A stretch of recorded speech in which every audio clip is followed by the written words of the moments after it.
Over 18 quadrillion possible seeds, and I've looked at all of them for you so you don't have to. Honest. To bring you some of the best seeds in Minecraft 1.21 and beyond. There's something for everybody here. Let's go. And seed 1, you spawn into a taiga biome surrounded by this mossy cobblestone. This seed was given to me by KGSMrsHart, and this one's a cracker. You've got to see this. It's not so much what's over the ground, but what's under the ground with this one. But we'll look at the overground first. Because it is still pretty good, you've got a giant taiga right on your doorstep. And if it's more chilly living you prefer, we have got this icy biome just across the water. And this is the map for this seed. You can see that red house in the middle is where you spawn in, very nearly on 0, 2 villages very, very close to you, 368 minus 352, and also 560, 176, although there's plenty of villages around if that's what you'd like. You've also got a village there just next to a cherry blossom biome at 864 minus 800. Over in the east, you have got some mushroom islands surrounded by monuments, and on the west, you've got another ocean with a number of monuments in there as well. The largest of the mushroom islands is a really nice shape. It's not too wide, but it's a fairly decent length, and you could really do something with that. If you like mushroom island living, this one could be definitely for you, especially given that there's a few satellite islands around you as well, along with the obligatory ocean monuments that always seem to be close by to mushroom islands. At minus 400 minus 1000, you've got this gorgeous mountain with the cauldron shape here that you could definitely do something with, and it's guarded by 2 villages. This standard taiga village that sits on a cave that goes way down, right down into the depths of the world, plus a smaller snowy taiga village as well, and they're being spied upon by a pillager tower poking up over the trees that's got both an iron golem and an alley compound, and a telltale azalea tree that hints at there being lush caves below. But if terracotta is more your thing, you've got a sprawling badlands at minus 2000, 1000. You're really going to get lost in here. Make sure you bring a map. But as I said earlier, what's important is what's under the ground, and let me show you now. You have got this sprawling cave network, a huge mine shaft right under spawn, lush caves, spawners, all kinds of things going on. And this isn't even the exciting stuff. Look, there's mine shafts all over the place. Plenty for you to play with. This lush cave is massive. Let's come inside. You've obviously got your geodes there if you'd like to go and get your amethyst. Diamond all over the place. This place is really good, and that's literally right under your feet at spawn. But what really makes me go wow with this one is the ancient cities. Yeah, there's a few.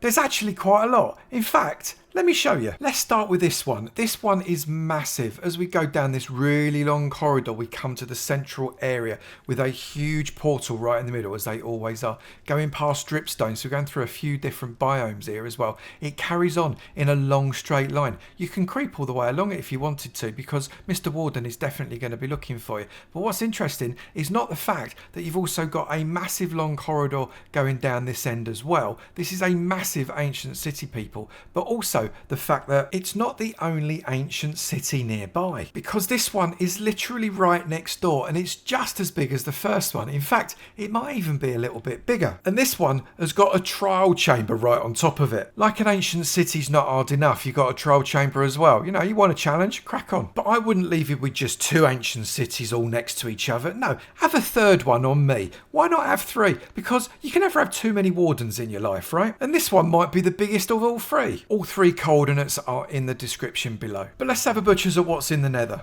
And you spawn into a soul sand valley, quite a decent sized one. You've not got any risks of any lava falling in your head, which is nice. You've got bone blocks literally right at spawn, plenty of them as well, which is good. So you can get your bone pretty quickly and have loads and loads of bone meal. There is, however, a not unsubstantial lava lake right underneath your feet, but be careful where you're digging. You've got a crimson forest just across the way. This is half decent. Your nearest fortress is beautifully open at minus 80, minus 750. And when I say open, it really is beautifully open. It might be tricky to make a wither skeleton farm out of it because there's a lot of land for you to cover up, but it's dead easy to access, so you're going to be able to get your blaze rods. And if you just want to bash wither skeletons, I'm sure there'll be plenty of them. Look, there is already. Your bastion remnant close by is pretty open too. It's a 100 minus 330. Dead easy to access there. Be able to dig yourself in and nick lots of stuff, especially gold, because I know you love gold, don't you? Yeah, you do. You know you do. What a really brilliant seed. Thank you so much, KGSMrsHart, for sharing it with us. And if you've got a seed that you want to share with me, put it down in the comments below and maybe I can pop it in a video later. And I'll make sure I shout you out for giving it me. Now let's go and have a look at seed number 2. And in seed 2, you spawn in on this gorgeous beach just near this dark forest biome, right on the edge of the ocean. Now that doesn't seem so special, does it? Well, look behind me. This seed has got a massive mansion right at spawn, and if you look at the thing on the top of the mansion, that 3rd floor is quite a decent size, so you've got a lot to explore. So if you want to make your starter base really massive and quite brown, this could be perfect for you. And here is your map, that red house in the middle being your spawn point with the mansion literally right on top of you. Now this is a very wet map. You can see it's got lots and lots of ocean all around you, so island living is all over this. You've got loads and loads of monuments, no fewer than about 10 surrounding you within a few thousand blocks. Your nearest village is about 1,500 blocks away on the edge of the next island, which I appreciate could be quite a long walk for you, but if you wanted to make your base there, what you've got nearby is a pillager tower, and not far below it you've also got your stronghold as well, so that might be a good place to set up. You've got some ice on the right hand side, and up there in the top right corner, that cauldron, that's a witch's hut. So if you want to go and do a witch farm, that's perfect. And when I say perfect, I mean perfect. It's completely surrounded by water, so you've got very little mod proofing to do. You'll have witches and witch drops for days. The village is a savannah village, so it might not have the chests to loot like most plains villages would have, but it's really pretty and it is right on the coast. It'd be a great place for your base. And your pillager tower is just around the hill. And there are 2 alley cages with roofs, so you got plenty of allays to come and grab, plus a poor iron golem. And the stronghold isn't far away from that village, and it's fairly easy to navigate. It's not too twisty turny, and it's got 1 eye in its portal. Now let's see what lurks underneath the ground, underneath that mansion, because the ground's scary. Is underneath the ground any better? Well, it's absolutely lush. It is full of lush cave.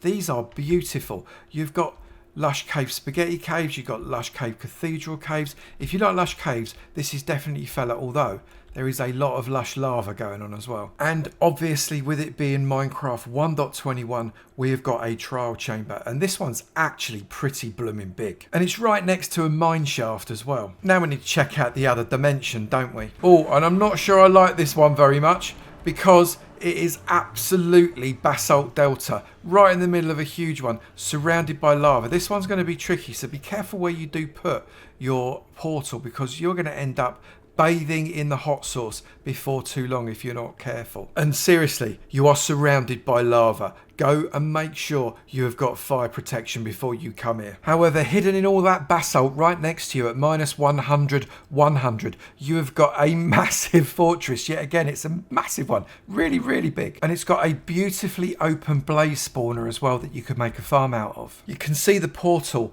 and right next to it the fortress. The bastion's a little bit further away at -548 inside this warped forest. It's tiny, like really, really tiny, but it's still going to have some treasure, so it's worth coming in and having a look round. Look, they're there, waiting for you to come and have a bash. I genuinely like this seed. I really like seeds that have got a lot of ocean in them, and to have a mansion right at spawn saves you an awful lot of time searching around. It'd be nice if there were some closer villages, but I can live with it. And the nether, well, that just scares me a lot. If you fancy this one, let me know in the comments below. I'd love to know if you enjoyed this one, or maybe you've got a better one. Let me know what that is as well. It's time to get to seed 3. And in seed 3, you spawn right inside a village. I'm a massive fan of spawning in villages. You get resources immediately. If you like that, comments. Come on, people, you know the drill. But what I really quite like about it, it's not a massive village, it's only a little one, it's on top of a hill, and you have got a huge vista surrounding you, all kinds of things going on. You've got oceans and things like that over there, plains, then you go around, you've got forest, you've got giant tiger over there. It's really gorgeous. And just next to the next hill, along this kind of long winding bit of land, you've got a frozen biome, so chilly living is available, and there's ice spikes, one of the rarest biomes in the entire game, right next to you at spawn. And between your hill and the ice spikes, there's this blooming great big hole that goes very, very deep. That is going to save you quite a lot of pickaxe. Look at the size of this cave. Isn't it cool?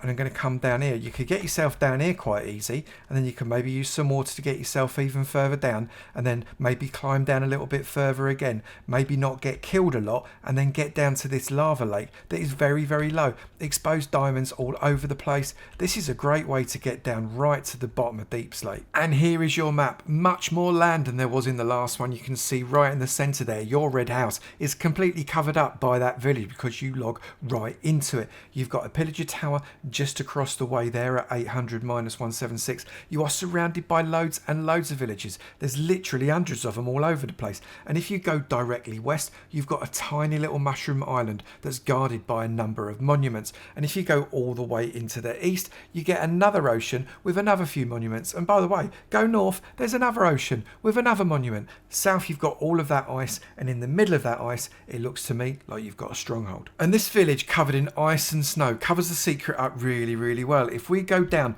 not too deep in fact, we find ourselves in that stronghold that was on the map, and it's not too bad. It's like a big square by the look of it. It's got 2 libraries, so plenty of books. And the portal room is on the top floor, and you have got 2 Eyes of Enders there waiting for you. And the Mushroom Island really is quite diddy, right in the middle of the ocean. But I gotta say, if you want to do an island survival, it's the perfect size. It's easily big enough for you to be able to do that. Plenty of farming area, decent sized base, docks and all that kind of stuff. You won't have to expand it very much. I think it's great. And if you look over here, guarding over it, you've got the monument. So if you want to build out a prismarine, you go for your life. The closest thing to it is this tiny little island here. And if you wanted a really challenging island survival, well, that one might just qualify. No trees, couple of bits of sugarcane, I grant you, 3 bits of grass. Yeah, that'd be quite hard. I might have a go at that. Maybe that's a 100-day series waiting to happen. And here's something you don't see every day. A witch's hut built into the side of a cliff just because the swamp kind of juts up against it. Now, that would be very difficult to make a witch farm out of, I grant you. But it might be a good challenge. But if you don't like it, there's another witch's hut just over the other side here. It's got a slightly better outlook. It's still quite within a cliff, but maybe you could do something with that given it's in this cauldron. That works quite nicely. And what's in the nether? Yeah, I had to make this one wider because I couldn't make it central on the house and it just made my teeth itch, so I made it the entire side of the house. It just looks better. And your nether spawn is in a crimson biome. It looks at the moment like we're elevated slightly, but depending on where you put your portal, obviously that could change. Plenty of stuff for you to be cutting around in here. You've got loads of nether wood, there's going to be plenty of hoglins, and I imagine lots of piglins to be able to trade with. Your fortress is pretty close at minus 220, minus 200, however, it is almost completely buried, so accessing it is going to be a bit of a challenge. You have got some vaguely open, let's come inside here, some vaguely open blaze spawner. I suppose you could make a farm out of that. Might be tricky, a little bit of digging involved, but you could definitely do it. It's a really big fortress though, so there's plenty for you to be able to take. And unlike the last seed, your bastion remnant is massive. It's absolutely enormous. Look at the size of this chopper. We've got all kinds of treasure waiting for you. It's lovely and open on this side as well, so you can get in dead simply. I am currently standing at 88,251, so you should be able to find it dead easy. Now, which one of these 3 seeds is your favourite? Now you've seen all 3 of them, I'm going to let you choose. Pop down in the comments you like seed 1, seed 2 or seed 3 and let me know why. I'd be really interested to find out, because they've all got their pluses and their minuses, and it all depends what kind of game you like to play. What's important to you with a seed? What has it got to have in it? What do you have to have at spawn? That is what's really interesting. And whether you are playing solo or playing on a server, make sure you're playing the way you want to play. If you're a builder, build. If you're a miner, mine. If you like fighting mobs, go out there and hack them with your sword. Play the way you want to play and you'll get the most out of it. And I'll look forward to seeing you in another video. You take it easy now. Bye.